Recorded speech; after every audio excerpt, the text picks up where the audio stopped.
Today's page. Then she shouted, "The Philistines are coming!" Samson jumped up and broke the ropes. Delilah kissed him and asked, "Won't you tell me your secret?" Total pages. Deborah leads the way, Judges chapter 4. The Israelites lived in the Promised Land for many years, but they forgot about God. A bad king from another land ruled over them. The Israelites asked God for help. God sent them a judge named Deborah. She loved God very much. God gave her a plan to defeat the bad king.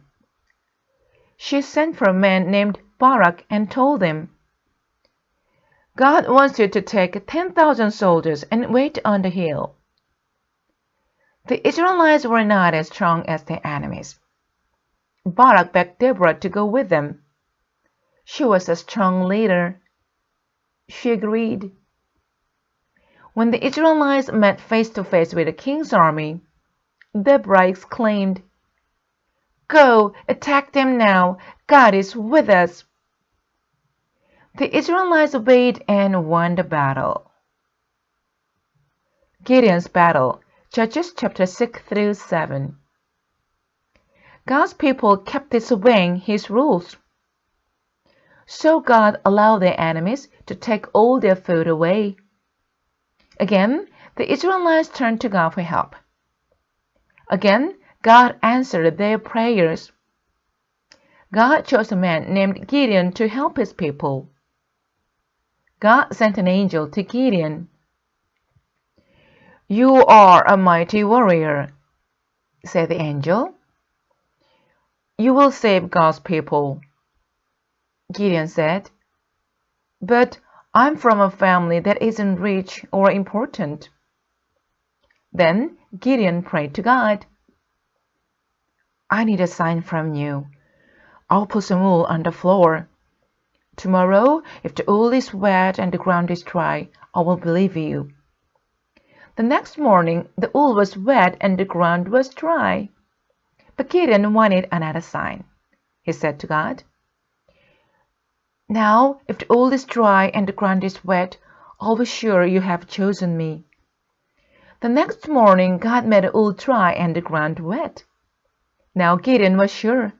He said, "God, I will do whatever you say." Over 30,000 men wanted to join Gideon's army. "That is too many," God said. He showed Gideon how to win with only 300 men. The plan sounded strange, but Gideon trusted God. During the night, Gideon and his men surrounded the enemy camp.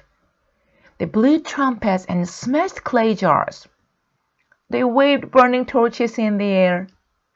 The enemies were frightened. "This must be a huge army," they thought.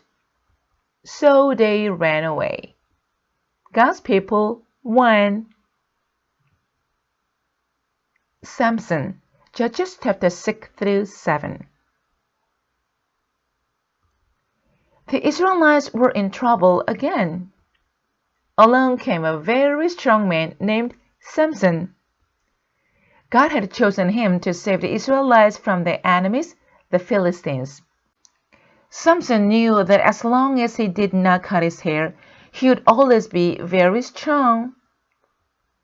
Samson was in love with Delilah. The Philistines told Delilah they would pay her if she found out what made Samson so strong. At first, Samson lied to her. "If you tie me up with ropes," Samson said, "I will lose my strength." That night, while Samson slept, Delilah tied him up. Then she shouted, "The Philistines are coming!" Samson jumped up and broke the ropes. Delilah kissed him and asked, "Won't you tell me your secret?" The end.